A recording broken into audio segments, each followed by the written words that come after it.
حضرت عبداللہ ابن عباس رضی اللہ تعالیٰ عنہ کے علم حاصل کرنے کا شوق، حضرت عبداللہ ابن عباس رضی اللہ تعالیٰ عنہ کے اندر علم حاصل کرنے کا شوق پھوٹ پھوٹ کر بھرا ہوا تھا۔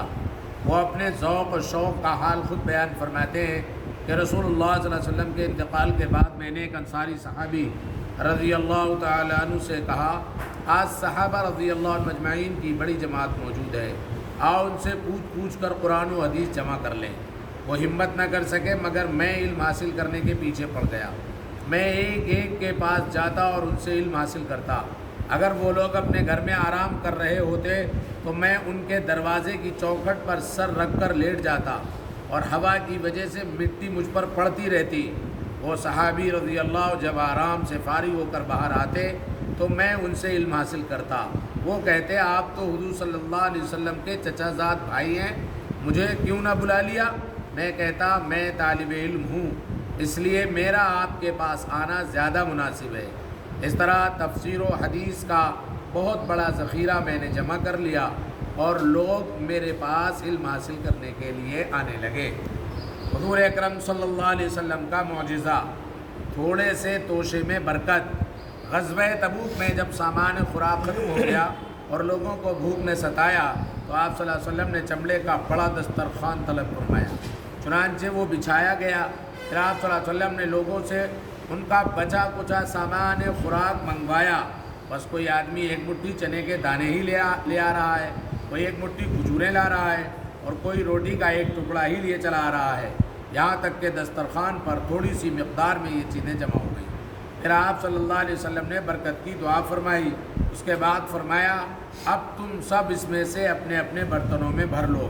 چنانچہ سب نے اپنے اپنے برتن بھر لیے، پھر سب نے کھایا، یہاں تک کہ خوب سیر ہو گئے اور کچھ بچ بھی گیا۔ ایک فرض کے بارے میں، داڑھی رکھنا، رسول اللہ صلی اللہ علیہ وسلم نے فرمایا، مونچھوں کو کترواؤ اور داڑھی کو بڑھاؤ۔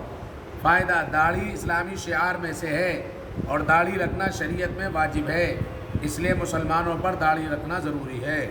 ایک سنت کے بارے میں، پریشانی دور کرنے کی دعا۔ جب پریشان کن حالات ہوں تو یہ دعا پڑھے، وَأُفَوِّضُ أَمْرِي إِلَى اللَّهِ إِنَّ اللَّهَ بَصِيرٌ بِالْعِبَادِ۔ میں نے اپنے تمام حالات کو اللہ کے حوالے کیا، اللہ تعالیٰ اپنے بندوں کا نگہباں ہے۔ ایک اہم عمل کی فضیلت، نماز عصر سے پہلے 4 رکعت ادا کرنا۔ رسول اللہ صلی اللہ علیہ وسلم نے فرمایا، جو شخص نماز عصر سے پہلے 4 رکعت سنتیں ادا کرے تو اللہ تعالیٰ اس کے بدن کو دوزخ پر حرام کر دیتا ہے۔ ایک گناہ کے بارے میں، راہ خدا سے ہٹ کر زندگی گزارنا۔ قرآن کریم میں اللہ تعالیٰ فرماتا ہے، جو لوگ اپنی خواہشات کی پیروی کر کے اللہ تعالیٰ کے راستے سے بھٹکتے ہیں ان کے لیے سخت دردناک عذاب ہے، اس لیے کہ وہ حساب کے دن کو بھولے ہوئے ہیں۔ دنیا کے بارے میں، نافرمان قوموں کی ہلاکت کی وجہ۔ قرآن کریم میں اللہ تعالیٰ فرماتا ہے، ہم نے ایسی کتنی بستیوں کو ہلاک کر ڈالا جن کے رہنے والے اپنے سامان عیش پر فخر کیا کرتے تھے، اب ان کے یہ مکانات پڑے ہوئے ہیں جن کو ہلاک ہونے کے بعد سے اب تک بسنا نصیب نہیں ہوا مگر بہت تھوڑی دیر کے لیے، آخرکار ہم ہی ان کے وارث ہوئے۔ فائدہ، آیت سے معلوم ہوا دنیا کے ساز و سامان پر نہیں اترانا چاہیے کیونکہ اللہ تعالیٰ اس کو کبھی بھی ہم سے چھین سکتا ہے، جیسے کہ ہم سے پہلے کتنے ہی عالی شان مکانات کو تباہ کر دیا اور آج ان کا نام و نشان بھی باقی نہیں رہا۔